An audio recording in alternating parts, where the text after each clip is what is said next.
mbokki internet yi nuyu nañ leen dal leen ak jàmm ci seen émission bi nga xam te moom mooy Elles font le sport ñu ciy dalal saa su nekk jigéen yoo xamante dañuy liggéey ngir jëmale kanam li nga xam te moom moo di sport fii ci Sénégal tey nag suñu invité ku ko xool di nga ko xàmmee ci li nga xamante moom moo di fédération sénégalaise de football mu am ay fonction yu bëri yoo xamante mi ngi koy doxal ci lii di football féminin bi nekk na membre ci COMEX fédération sénégalaise de football moom kott moo ciy jigéen bu nekk ci biir COMEX bi nga xam te ñu ngi ciy wàññi lu tollook 33 membres mooy fanweer ak ñett moom itam moom mooy jiite li nga xam te moom moo di commission football féminin bi ci biir fédération bi di ko jiite itam ci li nga xam te moom moo di zone UFOA yamul ci loolu jàpp leen ni moom mi moom moo nekkoon capitaine équipe nationale football bi nekk itam technicienne vidéo macha allah ci ay rôle yoo xamante moom mi ngi koy tenir en tant que jigéen Seyni Ndir Seck maa ngi lay nuyu. maa ngi lay fay. di la wax ni nag mbégte bu rëy laa am di la dalal ci émission bi nga xam te mooy Elles font le sport. man maa la gën a bég tey jii ñëw ci émission bi ndaxte jigéen ñi bëri nañ fi lool. su ma jumulee bi mooy sa ñaareelu émission may ñaareelu nit bi nga xam ne moom nga tànn pour mu ñëw des émission bi ma la si gërëm bu baax. émission bi lee ma fàttali leen internet yi dañuy invité ay jigéen ngir ñu waxtaan ak ñoom ci li nga xam te moom moo di seen jaar-jaar waxtaan ak ñoom ci seen parcours waxtaan ak ñoom ci liggéey bi nga xam te ñu ngi koy def au quotidien li mbébét bi nag mooy ñu inspiré jigéen ñi nga xamante bëgg nañoo mel ni ñoom bëgg nañoo sóobu ci seen activités yi nga xam te moom la ñuy def ngir ñu gën leen xamle li nga xam te moom moo di activité yooyu mais itam ci ban yoon la ñu war a mën a jaar pour daal di nduru ki nga xamante moom moo di Seyni Ndir Seck damay commencer ci tout au début dama lire ci sa benn interview nga ni sa wayjur bu góor sa papa daf ni la boo bëggee def football faaw nga jàng jàng bi nekkoon na loo xamante lu am solo la woon ci moom bëggoon naa nga dellu siwaat ci sa jaar-jaar ci wàllum jàng sa cursus scolaire. sama cursus scolaire waaw man maa ngi tàmbalee sama école primaire Yoff parce que fa laa dëkk fa laa juddoo fa laa yoroo fa laa màggee maa ngi juddoo Philippe Maguilène Senghor donc je suis un pur produit de Yoff ma jàngee école primaire Yoff 1 ñu koy wax école El Hadji Talla Diagne bi ma jógee école Talla Diagne ma am sama entrée en sixième ma dem CMT Martin Luther King après CMT Martin Luther King ma dem lycée Lamine Gueye ma jógee lycée Lamine Gueye mu amoon at benn at 97 ay 96 97 grève bu metti après si laa fa jógee ma ñëw école Yoff cours privé Seydina Mandione Laye école privée donc at boobu rek laa def privé si sama cursus scolaire fa laa amee sama baccalauréat ma am sama baccalauréat série D en 1998 après ma dem IPG Sacré-Cœur 2 ISCI ci biir IPG la nekk fa la nekkoon et j'ai fait la formation informatique électronique industrielle sama jàng foofu la après ma dem RTS ma doon fa stage yàlla def ñu jël ma fa ma nekk fa di liggéey depuis 2001 ba léegi maa ngi nekk RTS passage may waa RTS yëpp après bi ma liggéeyee RTS pendant 10 ans ma jël benn disponibilité sur propre fonds ma dem France defi ji un master en management des organisations sportives ma am sama master 1 à l'IA de Toulouse après ma dem Marseille à l'université de Lumini ma def fa sama master 2 bi ma paree sama master 2 ma ñibbisewaat daar Sénégal parce que dama jàppoon ne dama am liggéey bi ma commencé woon fii il faut ma yeggale ko parce que dama mës a jàpp sama xel ne après ma carrière de footballeuse damaa war a servir Sénégal ci expérience bi ak compétence yi nga xam ne yàlla jox na ma ko ci wàllu football bi. macha allah boo leen dégluwee li nga xam te moom moo di cursus am je pense que ni dès l'entame de l'émission di ngeen sentir que ni am na benn inspiration boo xam te jox na leen c'est-à-dire que ni tey ak loo bëgg sa passion il y a aussi formation bi à côté et c'est très important. oui tey jii en fait sport ak bu mu mënti nekk dafa aléatoire ndax sportif day nekk tout le temps en contact te ci contact yi ngay def mën nga ci am blessure te soo amee blessure sa carrière mën na fa yem et derrière su fekkee jàngaloo dafay xala metti pour yow pour nga rebondir donc il est très important les études c'est bien de faire du sport mais études c'est primordial je peux même dire te tey jii nii sport boo mënti def soo paree di nga ñëw nga tànd ma micro nga ne ma lan nga xalaat ci match bi et cetera et même su nekkente ne wolof laa wax ngeen ne ma s'il te plaît mën nga ma ko defal en français donc c'est indispensable en fait donc ma jàpp ne rek def sport baax na lool mais jàngat aussi c'est important. wax naa ko léegi ban relation nga amoon ak sa papa ba mu ni la football bi moom boo ko bëggee def forcément il faut nga jaar ak études yi yan anecdote nga ñu mën a par exemple partager ak ñun ci temps yi nga doon valser entre football bi. parce que déjà même pour góor jouer woon football c'était pas évident chez moi parce que sama papa moom jàngale jiitaloon du woon question que man jigéen laa de mais même pour góor ñi c'était pareil donc c'était pas loo xam ne c'était spécifique à man sëy ñi parce que jigéen laa non c'était pour ñu ñëpp du coup comme dama xaloon dëgër bopp sax laay wax toujours rek su may génn suñu ko robe laay sol de bu naay sax waaw kenn du xam waaye su ma génnee damay wokk robe bi wala ma sumi ko teg ko fee sama xarit yi amal ma short mu fubal wante bu ñuy fubal toujours dafa demoon ba ñun ñi ñuy fubalal sax dañuy bàyyi xel sa papa léegi mu wàcc bu ñu ko jëkkee seen rek dañ lay wax dawal nga daw boo dawee nga ñëw seen kër raxas sa tànk yi mel ni comme mosoo dem fenn fekk yaa ngi woon ci kii bi am benn anecdote boo xam ne anecdote bu ma neex la aussi parce que sama papa malgré que maa ngi doon jàng mais toujours bëggul woon mais le jour où j'ai été sélectionnée en équipe nationale mu toog di déglu rajo moom paay dañoo bëgg rajo toog di déglu rajo laay yow di wax tudd sama tur forcément c'est quelque chose d'énorme. Oui, sa papa peut-être moom am na compréhension bi facilement ci sa passion sa côté yaay say tante jigéen ñi nga xamante ñoom ñoo nekkoon sa famille ñoom nan lañ ko recevoir. bon est-ce que du jigéen ñi ñoo gënoon accepter que sama papa. oui sama yaay moom mosuma tere c'est juste que c'était un peu gênant pour une maman nga am benn doom mu nekk jigéen muy def football gars yi jàpp ne yëfu góor la xam nga dem natti ji xawaare ñëw toog ñu naan laan sa doom bi de romb nañ ko fële muy football c'était pas agréable mais bon c'est comme ça. D'accord. Si lan moo la dugal ci football ban jour nga rappelé wu ni jour bii la sa passion commencé ak football. est-ce que xam naa ko sax bon yàlla def nag ma am ay mag yu góor yu bari yoo xam ne on était très fusionnels on est fusionnels ça je veux dire et du coup chaque fois ñoom bu ñu dem jouer yi dañuy ànd ak man di ma jëndal ay dàll di ma jëndal ay short xam nga du coup forcément j'étais dedans. J'étais dedans après on commencé du football ci koñ bi ak sama morom après ñoom bu ñuy dem football yi entre koñ meew wala xaalis dañ ma daan bokk ci équipe bi dama daan cotiser comme ñëpp ma football donc sama enfance yëpp je pense que noonu laa ko dundee ak football bi c'était pas anormal pour moi parce que dans ma tête sport laay def te pour man sport góor baax na jigéen baax na amul sport bi sport góor la wala sport bi sport jigéen la man ma choisir def loolu et puis pour man benn problème amu ci mais bon plus ngay màgg nit ñi di comprendre di xam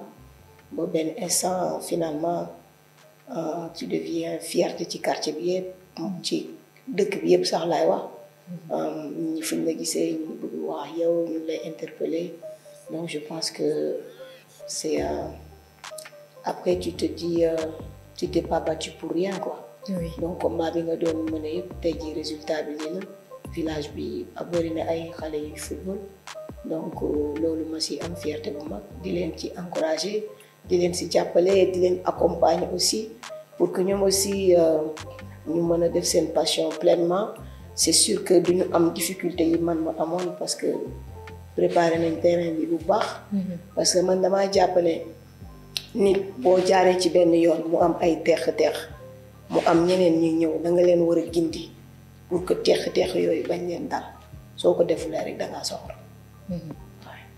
Au début c'était juste une passion loisir la woon. est-ce que mën nga ñëwaat ci sa parcours kañ nga commencé ni waa lii nag war naa ko mën a def aujourd'hui un métier di ci liggéey nekk ci professionnel. J'ai jamais pensé comme ça. nan nga xalaatee. man passion la woon rek boo xam ne c'est quelque chose d'inné qui est en moi buy génn comme ça mënuma ko téye xam nga ni lay tere bàyyiwuloo ça veut dire que du yow mënoo ko téye en fait lu nekk ci yow la nga koy def. bu ñu nekkee woon xale mënuñu woon xalaat sax wala imaginer que bés dina ñëw équipe nationale football am wala nga gis club football am donc tey suñu demee ba mu am ay club Dakar rien que Dakar am nga 7 équipes féminines bu jëkkoon yaa ngi doon dégg Gazette de la municipalité les Panthères les Sirènes yaa ngi doon déggaat keneen léegi ñu dem ba am ay 7 équipes am Parcelles Grand Yoff amaat yeneen équipe xam nga Rufisque donc tey équipe yooyu bëri ñu dem ba taxawal équipe nationale. Je pense que loolu amul dara lu koy fay. benn jour je me rappelle sama benn grand frère daf ma doon nogatu. mooy wax mu ne ci biir wax mooy mu ne ma yow doo ñu dimbali ak sa football bi munoo bàyyi football gisaguñu fi chose nan la tudd jigéen bu nekk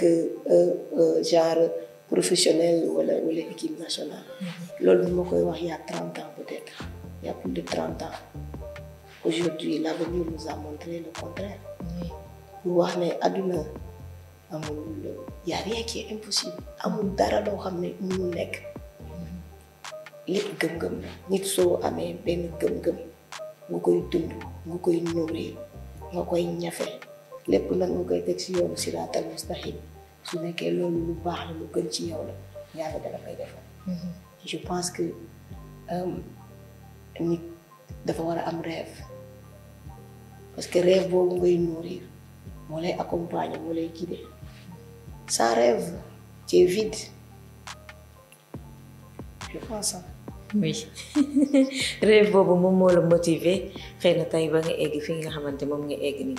L'aventure avec l'équipe nationale c'était en 2002. oui c'était en 2002 ci nga nekkee woon capitaine. oui mais avant 2002 on a déjà commencé en 2000 am ay présélection commencé Dakar avec Salam. C'était pas du tout évident man maa ngi tàmbalee déjà football Gazelle de la municipalité la commencé temps yooyu maa ngi nekkoon di jàngee Lamine Gueye imaginez lycée Lamine Gueye laa doon jógee pour ñëw entraîner collège Sacré-Cœur ma pare collège Sacré-Cœur pour war a ñibbi sa Yoff te oto yi demeewul woon noonu balaa ngay dugg sa kër guddi na xam nga c'était pas du tout évident donc suñu jàppee ba léegi kon ñun liñ doon daf ñu soxal dafa nekk loo xam ne lu ñu bëggoon la mais aussi lu ñu gëm la fii dara gratuit fii foo mënti yegg sa àdduna rek c'est parce que tu t'es donné à fond pour nga yegg fa amul dara luñ la may lépp tu t'es battu pour l'avoir. donc mu nekk loo xam ne franchement on a été vraiment tenace dëgër bopp aussi parce que suñ dëgërul woon bopp du ñu si fii. des fois bu ma kenn waxee da nga dëgg bopp sax damay reetaan waaw loolu mooy sama adrénaline en fait parce que loolu moo tax tey jii man ma am caractère bi ma am loolu moo ma forgé ba ma nekk man sëy nii quoi. heureusement ba nga dëgëree bopp parce que am na un jour que ma doon waxtaanal ma ne ko man personnellement heureusement ba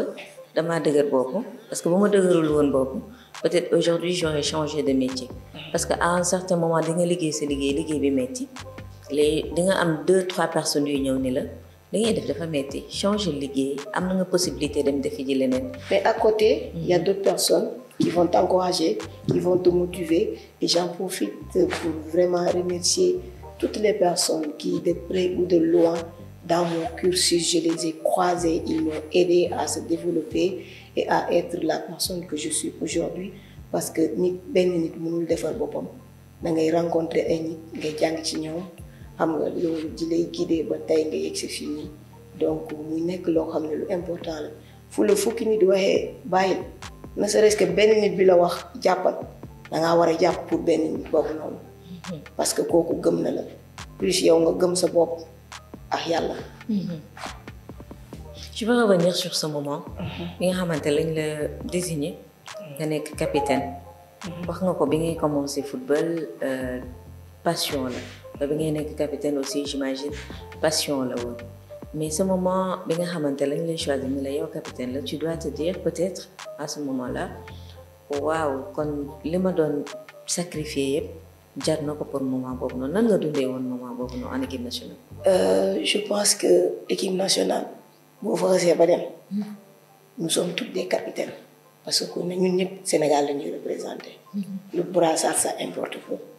parce que képp ku ci nekk ci ñun ñi nekk ci biir équipe yi rek war nga kaa mën a takk.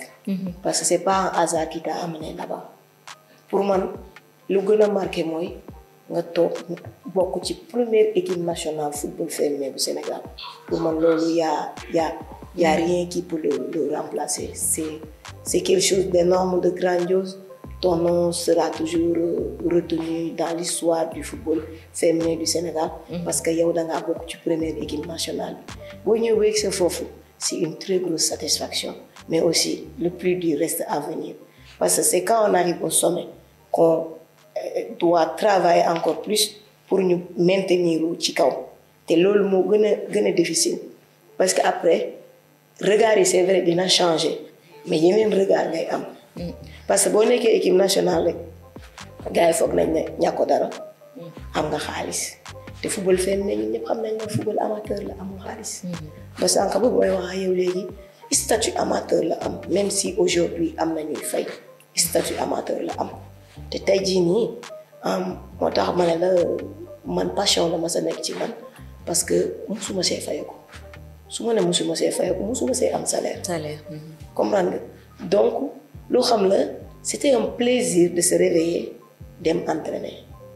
même suñu nekkul regroupement même suñu entraîner wul suñu club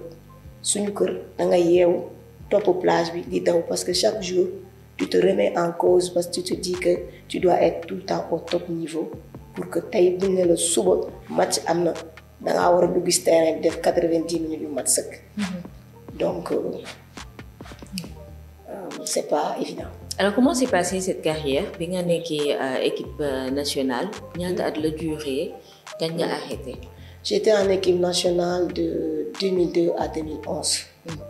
laa nekkoon équipe nationale mais ñun mun naa wax ne ñooy woon équipe nationale et jamais gagnant. J'ai un collègue à la RTS Alioune Badara qui n'arrête pas de me taquiner tout le temps parce que chaque jour su ma ko croisé.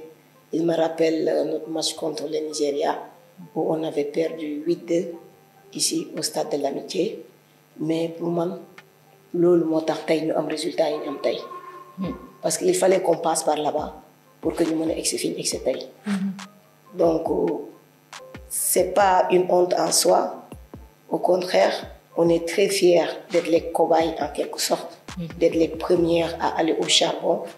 et à se taper certaines choses pour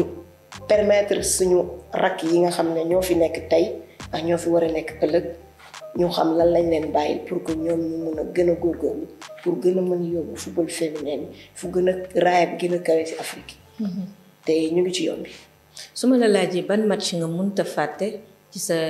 sa carrière ban match nga may wax.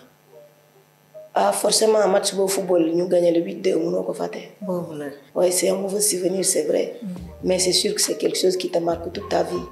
Mais ce qui est positif dans cette histoire-là, mooy dañu dóor fii 8-2 ñu dem match retour ñu ne ñun tey kenn duñu gagné commando. ñu teg match bi gars yi mënuñu laal fenn ñu football première mi-temps 1-0 te penalty la alors que fii bi ñu nekkee woon fii Sénégal à l'aller on avait pris 5 buts ou 6 buts en première période. Tu vois la différence. Donc en une semaine mentalité bi changé na on avait eu un autre état d'esprit peut-être on avait trop respecté le Nigeria bi ñu doon football fii on avait peut-être peur mais au retour on s'est battu pour que changer la donne am na ñu doon wax sax ñii de jarul ñuy dem ndax kuñ gagné 8-2 moom boo yeggee foofu moom saako ngay jël mais bon c'est comme ça. Après y a eu pas mal d'autres matchs yoo xam ne football nañ ko gagné nekk champion du Sénégal gagné ay coupe du Sénégal match yooyu yëpp ay bànneex la ay fàttaliku yu neex la. yoo xam ne toujours ça te donne aussi la force de te dire gënoon na fee metti donc continuer. te loolu daf ñuy yokk doole rek pour ñuy gën dem daal. daf lay jox force ngay avancer. D'accord alors nga arrêté sa carrière en 2011. lan moo tax nga arrêté woon sa carrière à l'époque. parce que bi may arrêté nekkatuma woon xale. dans la vie aussi il faut savoir tourner la page. et puis dem si beneen step. et moment boobu dama jugé woon ne war naa jàll beneen étape war naa commencer à réfléchir. Si sama après football nan laa mën a servir football du Sénégal. Déjà en 2008 laa ko commencé je fais partie de la deuxième promo du master FIFA avec l'université Cheikh Anta Diop. CIS bi. CIS bi je fais partie de la deuxième promo. donc pour wax la teel naa commencé préparer sama carrière 2011 boobu si laa demee France pour mën a def sama master en management des organisations sportives. parce que 2009. juste après ma def sama master FIFA bi dama créé benn association bu tudd Ladies Stone le football féminin au cœur des quartiers où on veut vraiment participer à l'émancipation des filles moo taxoon ñu taxawal association boobu nii pour jàppale xale jigéen ñi pour que ñu bañ vivre difficulté yi nga xam ne man seeni mbir dund naa ko donc loolu moo taxoon ma arrêté woon naa équipe nationale mais arrêté wu ma woon jouer ndax football naa ba quand même 2016 ba 2017 sax juste avant may nekk présidente année boobu compétir naa. yaa ngi woon ci yeneen club. maa ngi woon lycée Ahmed Fall Saint-Louis maa ngi doon entraîner fii Dakar mais match su jotee bu nekkee Dakar la ñuy football fii Dakar sinon ma dem Saint-Louis. donc je faisais la navette Dakar Saint-Louis tous les 15 jours. xam nga loolu soo passionné wul doo ko def. kon sa carrière professionnelle ñaari club yooyu nga nekkoon wala am na yeneen. non j'ai fait Gazelle. 2 ans et demi laa fa football après ma dem lu ëpp sama carrière nag Aigle de la Médina laa ko football fa laa nekkoon capitaine bi j'étais chez les Aigles pendant 10 ans où j'ai tout gagné quand tu gagnes tout il y a plus de challenge. Oui. J'avais envie de voir quelque chose d'avoir un nouveau challenge avoir quelque chose qui me motive vraiment à continuer à garder cette flamme de me réveiller tous les matins et de me dire que voilà il faut que j'aille courir il faut que je m'entraîne. Et je suis allée au lycée Ahmed Fall avec le coach Bassouari Diab qui était en même temps mon coach en équipe nationale. Et à travers nos relations en équipe nationale, on est devenus vraiment très proches. C'est mon mentor en quelque sorte parce que c'est ma carrière yëpp moo may gindi di may wan yoon bi may jaar su ma defee loo xam ne waruma ko def mu tapé ma ci loxo ne ma non c'est pas comme ça gindi ma daal jaaree ma ci yoon ma koy remercier au passage parce que tey mun naa wax en grande partie lépp lu ma réussir ci football bi ak ci football bi ma nekk nii que ce soit en tant que joueur ou en tant que dirigeante daf ma ci aider lu bëri te ba léegi mu ngi continuer di may accompagner donc ku lay defal loolu amuloo fayam donc ñetti club yooyu la ma sa football quoi. nga def sa formation préparer sa reconversion et ça a commencé ak Ladies Stone mais association bi nga doon wax léegi moom mooy sa première réalisation yan genre activité ngeen def ci biir Ladies Stone. biir Ladies Stone nag concept bi comme son nom l'indique c'était le football féminin au cœur des quartiers parce que en fait le problème du football féminin c'est que dafa kenn xamu ko et on s'est dit bu ñu demee ci biir quartier populaire yi ñu ñëw ci terrain quartier yooyu noonu nga xam ne le plus souvent les hommes se l'approprient ñu tëgg fa match def fa ay match parents yi ñëw ñëpp ñëw xool ils vont se rendre compte que ne lu ñuy def sport kese la amul benn danger danger fépp la nekk dans la vie mun nga génn fii ci immeuble bi faqat sa lu daanu sa tànk nag ka rek damm comme li nga mënee dugg ci terrain ñu taakale la nga damm comme li nga mënee dem di basket di dugal pañe bi ñu dóor sa loxo bi am problème donc le danger est partout mais dañoo diaboliser woon football féminin ba nga xam ne nous on s'est dit que il faut que ñu dem ci racine bi wan nit ñi que lii du dara et comme ñun ay xale lañ doon liggéeyam on arrive on met la musique on appelle les populations en amont déjà dañu doon dem ci quartier bi wax ak jeunes yi parce que au début les jeunes ne voulaient pas céder les terrains et c'était un peu compliqué et difficile donc il fallait vraiment avoir un dialogue ak ñoom waxtaan ak ñoom ba ñu mën a comprendre pour que ñun ñëpp ñu gis suñu bopp ci terrain yi du coup de fil en aiguille on a tissé notre chemin et aujourd'hui on travaille avec beaucoup d'institutions internationales telles que Plan International, les ambassades, l'ambassade des États-Unis, on a beaucoup travaillé avec l'ambassade des États-Unis, d'Allemagne, de la France et tous ces ambassades-là nous ont beaucoup appuyé pour développer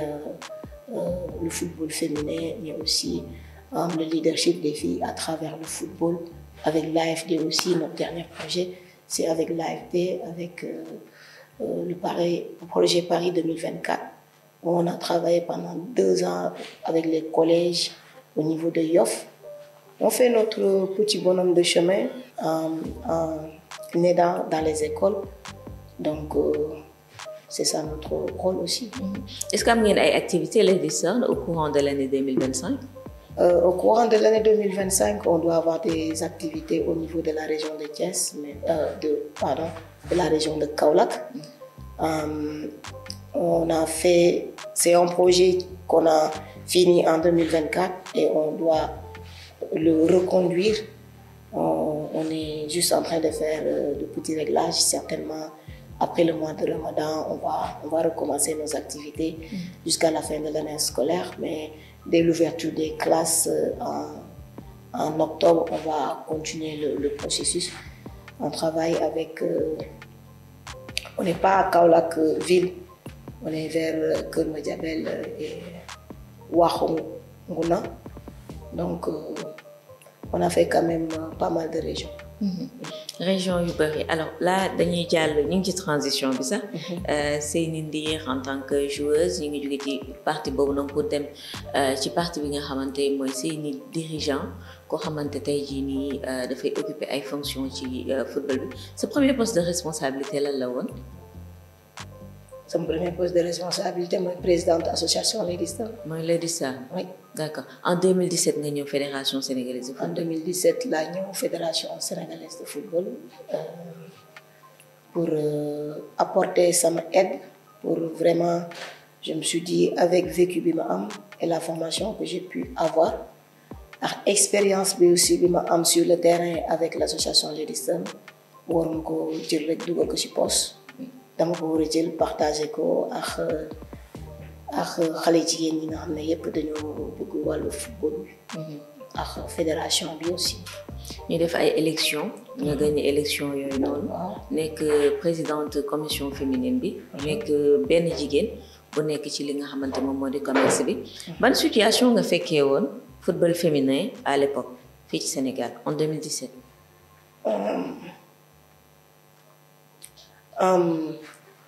Je pense que du ma ko formuler la question noonu parce que tey boo nee ma ban situation nga fekkoon rek. su ma waxee rek day mel ni damay égratigner ku fi nekkoon wala lu mu defoon. mais lépp lu ma mënta wax mooy que ne bi ma ñëwee fekk naa ay jéego yu am ci football féminin bi. ma yokk ci. yan jéego nga yokk ci football féminin bi alors. jéego yi bëri na parce que tey jii on a un championnat régulier quand même. Depuis 2017, on joue partout, dans les 13 régions où le football féminin est présent. Nous sommes en train de jouer au football tous les week-ends, du football Coupe du Sénégal. Aujourd'hui, par exemple, une équipe nationale, au football à 11, on a 3 sélections. je dirais même 4, parce que les U15 c'est foot à 11. On a une sélection U15, U17, U20 et la sélection A, ça fait 4. En futsal, on a la sélection futsal U15 et la sélection futsal A qui doit jouer prochainement la Coupe d'Afrique. Donc je pense que Diego Iburina, après tout n'est pas parfait. Non. am na yoo xam ne def nañ ko réussir nañ ko bu baax am na yoo xam ne réussir ñu ko tey jii par exemple am nañ toutes ces sélections de jeunes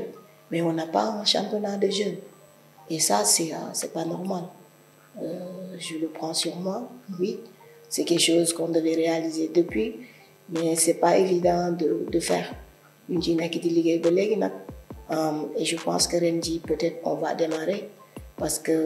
le travail qui doit se faire en amont, on a les équipes, on a tout. Maintenant, il reste juste à démarrer. Et on espère, Inch'Allah, Rabbi, Rendi, dina madanek quoi. Championnat binan la demi, est-ce que c'est championnat que joué partout déjà au Sénégal? Il y a 2 divisions aussi. Championnat bi amna ñaari division, première division bi 11 équipes mais à partir de l'année prochaine, ça va être 12 équipes. Au niveau de la D2, on a 2 poules parce que on a la poule du Sud qui englobe Tamba, Kédougou, Kolda, Sédhiou et Ziguinchor et l'axe Dakar, Saint-Louis, Thiès et Fatick.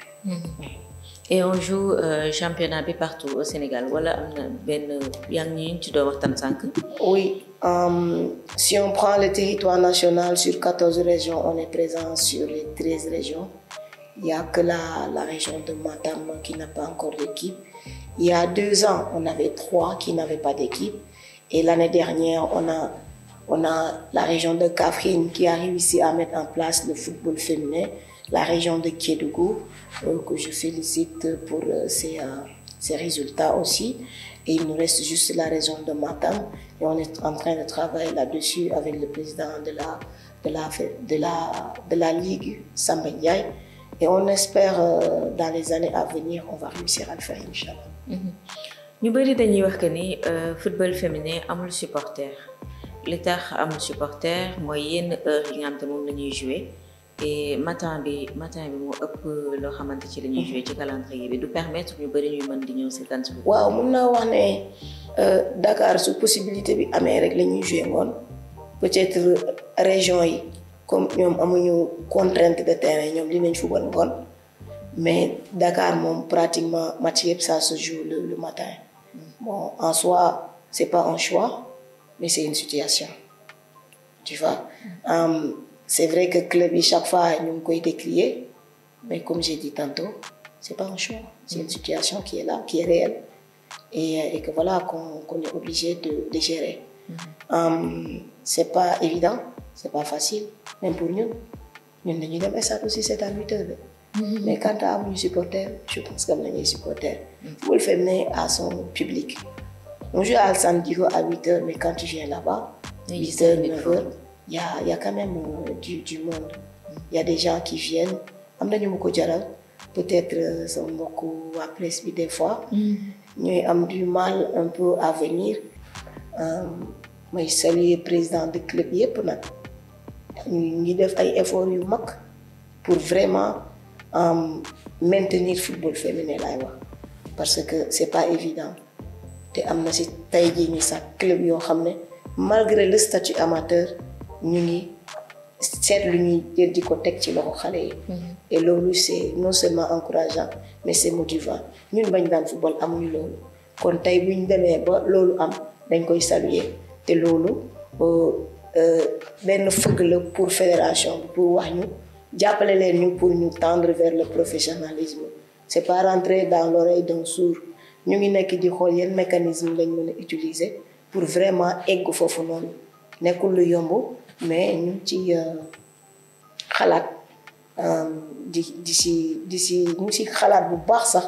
pour vraiment tendre vers loolu. En plus de appui pour am visibilité bi nga xam te presse bi mën na leen ko apporter lan nga yaakaar ni aussi buñ ko dolli loon tey jii ni football féminin dina tax mbir yi gën a mën a développé wu. waaw tey ci fédération day def ay subventions chaque année mais xam nga xaalis du doy. tey moom nit ki boo ko joxee woon 5 millions sax dana la est-ce que mën nga maa yokkal. donc côté boobu noonu rek laay waxe ne appui bi buñ ko mënee di gën di yokk aussi ce sera toujours bien ça peut toujours aider tey jii nii am na ñoo xam ne mën nañ fay mais am na ñoo xam ne mënuñu fay nan la ñuy def ba jàppale ñëpp ba ñëpp mën fay. je pense que loolu suñ ko defee dina gën a taxawu football féminin bi dinañu permettre bu jàll beneen niveau quoi. accompagnement bi. je rappelle aussi que ni yow yaa jiite li nga xam te moom moo di football féminin commission football féminin bi ci zone bi. nan la situation bi demee ci yeneen pays yi nga xamante ñu ngi ci zone UFOA A bi. waaw tey jii zone UFOA A bi 9 pays la. mais tey jii su ma jëlee tournoi football féminin yi ñuy organiser. su ma jëlee ne serait-ce que la Ligue des champions. tey jii nombre bu gën a mag bu ñu am ñu participer 5 pays la première édition bi 4 pays la woon deuxième édition bi 4 troisième bi moom la ñu def am 5 pays kon tey jii sur 9 am na 4 yu bokkul donc c'est juste pour wan leen ne difficulté yi faible la parce que lu gën a sonal su dëkk yi ñu wër yépp ak ñun aussi mooy que tey football état moo yor lépp lu jëm ci wàllu sélection nationale te lu ëpp ci suñu dëkk yi état bi day jël dooleem yépp def ko ci góor ñi bu jëlee dooleem yépp def ko ci góor ñi bu jigéen ñi waree football mu ne amul xaalis ce qui fait day am dëkk yoo xam ne sax amuñu championnat wante tey jii am na si ñoo xam ne léegi commencé nañ Guinée amuñu woon championnat léegi commencé nañ am championnat Sierra Leone ñoom am nañ championnat commencé nañ Libéria am nañ championnat Mali am nañ championnat Sénégal am nañ championnat Gambie am nañ championnat donc ay Cap-Vert te Cap-Vert île la ay île yu bëri la dafa xala complexe pour def championnat mais malgré ça ñu ngi ñafe di bokk ci compétition la première Ligue des champions bokkoon nañ mais yeneen ñi dañoo xaloon am ay jafe-jafe pour bokk mais lépp lu jëm ci sélection nationale yi compétition yi organisé yépp ñëpp bokk nañ ci U20 bi ñu mujjee def fii Dakar ba passé sur les 9 pays 8 pays bokk nañ kenn kese moo bokkul woon donc loolu wane na am na ay jéego yoo xam ne aussi ci niveau zone yi dëkk yi ñu ngi góorgóorlu pour taxawal ay sélection féminine ci seen dëkk pour mën di participer ci compétition zonale yi nga xam ne moom la ñuy organiser tey jii FIFA dafa am ay critères yoo xam ne da koy mettre en place pour nga mu jox la xaalis il faut que nga remplir critères yëpp te critères yooyu daf ci bokk nga am ay sélection de jeunes di def ay match soo deful match yooyu doo am te dafa metti parce que en fait ñu bëri dañuy confronté wu ak problème dem voyage moo tax léegi au niveau de la zone ñuy organiser tournoi U20 par exemple ren jii bëgg nañ def tournoi U17 par exemple féminin parce que dëkk yi ñu wër ñii yëpp ñun ñëpp dañuy am problème pour remplir critère boobu parce que dafay am critère boo xam ne il faut impérativement ci compétition de jeunes yooyu noonu mu nekk U15 wala U17 nga am fa benn nombre de match soo ko amulee doo mën a am financement boobu noonu tey ci au niveau de la zone am nañ tournoi scolaire bi mooy U15 bi dëkk yi suñ fa bokkee dina leen permettre ñu remplir critère boobu. élection CAF yi gis nañ ko yi lay passé mu ñeeloon waa CAF doon def li nga xam ne moom moo di seen élection pour conseil yu FIFA ñoo tabb ci juróom maître Augustin Senghor bokkoon ci candidat yi pour bokk ci conseil de la FIFA finalement gagnewul et en plus de ça mu jël décision ne dafay démissionner ci li nga xam ne moom moo di poste premier vice-président bi nan nga jàngatee décision boobu nga xam te jël na déjà damay wax ci élection bi le fait que jàllul bi surprise la pour ñun ñëpp ndax en tant que vice-président amoon nañ yaakaar amoon nañ espoir que ne dina jàll mais comme ni ñu ko waxee dañuy nangu dogal yàlla élection la woon ça s'est fait de manière démocratique et voilà jàllul on accepte le résultat comme on le voit même si derrière on sait qu'il y a eu des tractations yoo xam ne moo am ba li am mais dañ siy sant yàlla bu baax tey jii décision boobu noonu jël moi je dis respect au président Obi sincèrement parce que ça il faut avoir de la moralité pour le faire une bonne moralité aujourd'hui moo jiite ay nit tey ñu war a si tànn ñett juróom moom nga jiite leen ba pare boole ñu la si juróom après ñu bëgg ñëwaat ne la kay jiite je pense man personnellement d'accord naa ci li mu def il va rester simple membre du comité exécutif et il va jouer son rôle pleinement dans le comité exécutif de la CAF. Ouais. Élection fédération yi di ñëw ce sera au mois d'août nga nekk candidat. ma tontu ci question je suis dans un comité exécutif on va vers la CAN on a plusieurs choses à faire. ñu pare ci loolu après on va en parler. D'accord. C'est pas encore le moment. On va encore attendre. Oui. D'accord. Alors Sini ñu ngi ci fin wu émission bi. Waaw. C'était la toute dernière question. jeex na tàkk émission bi. damay bëgg à chaque fin d'émission ma laaj sama invité ndax bu ñu waxtaanee ci jaar-jaaram waxtaan ci formation parcours am ba egg ci li nga xam ne moom moo di fin émission ak réponse yi nga xam ne jox na ma ko moom bu toogee mu xalaataat ci jaar-jaaram fi mu commencé ba léegi est-ce que vous êtes fier de vous ngay toog nga ni man mii dëgg yàlla kontaan naa parce que li ma doon def yëpp xam naa ni egg naa ci. Oui wante bëgg ma yem fii parce que tey jii nii c'est vrai que peut-être premier step bi la nekk mais il y a d'autres steps qui sont là. Comme par exemple tey jii même su nekkoon ne rêve woon naa tey yor football féminin bi oui alhamdulilah yegg naa fi maa ngi si liggéey bu baax ma nekk tamit si zone bi nekk fi présidente commission tey jii ñaan naa yàlla egg CAF et pourquoi pas dem ba FIFA pour di jàppale askanu football wi ci lépp lu jëm ci wàllu football féminin sama ay rêve la bokk donc maa ngi koy nourrir di ci liggéey di continuer di liggéey pour vraiment yegg foofu noonu. ban conseil ngay wax que ce soit joueurs yi ñuy jouer ci football wala ñi nga xamante bëgg nañoo jógee ci en tant que statut joueuse bi nekk dirigeant reconversion bi ban conseil nga leen di lancer yow mi nga xamante jaar na ci foofu. À cœur vaillant rien d'impossible avec du courage on vient à bout de tout adduna bi amul dara lu fi mënul nekk il faut toujours que nga bëgg ko nga gëm ko nga ñafe ko loo mënti def fii Sénégal gi bu ma wax Sénégal adduna bi yëpp laay wax nit ñi toujours dinañ wax mënoo leen tere wax su nekkee wax nit ñi ñooy tax doo def doo mos a def si tu veux va si tu veux faire fais advienne que pourra. Merci beaucoup. Merci pour ce précieux conseil. Man sama bopp nekk ma ci reconversion nekk ma woon chose ni rien mais dama koy jël tenir ko parce que quand même ça me parle. maa ngi lay remercier bu baax. Merci beaucoup. di la jaajëfal bu baax ci tey jii ni générosité ci réponse bi disponibilité bi nga xamante am na ko pour ñëw ci deuxième numéro émission bi nga xam te moom moo di Elles font les sports. ñun loolu moo ñu war parce que tey jii nii mënuñoo nekk ci sport bi ba pare nga ne doo ñëw ci plateau yi ngay wax tey jii des fois c'est vrai que dañuy nekk ci ay affaires yoo xam ne duñu permettre nit ñi mais saa bu ñu ko temps bi permettre dinañ ñëw ci plateau yi questions yooyu leen ñu poser sans filtre dinañ essayer répondre ci li ñu si mën a répondre lu ñu si mënul répondre aussi ñu wax leen si suñu xalaat te continuer liggéey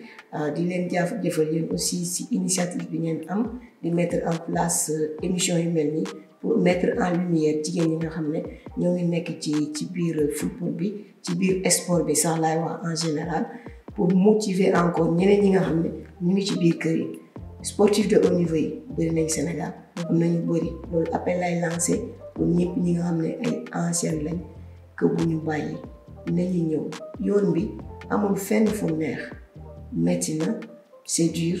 mais li ñu dund en tant que sportif pour man moo gën a metti xam nga donc ñu ngi toog tout le temps di wax instance yi dañ si war a dugal jigéen ñi mais jigéen ñi bu ñu toogee si seen kër yi nan lañ leen ciy dugalee. nañu ñëw bokk affaire bi yéen a ko moom kaay leen jël ko. merci beaucoup madame Seyni Nder Seck moom mooy jiite li nga xam te moom moo di football féminin fii ci Sénégal di ko jiite itam ci zone UFOA A bi nekk jigéen bi nga xamante moom kese moom moo nekk kon ci comité exécutif bu fédération sénégalaise de football moo nekkoon sama deuxième invité ci émission bi nga xam te moom moo di Elles font les sports di leen dig daje mbokk yi ba beneen yoon ak beneen invité incha allah.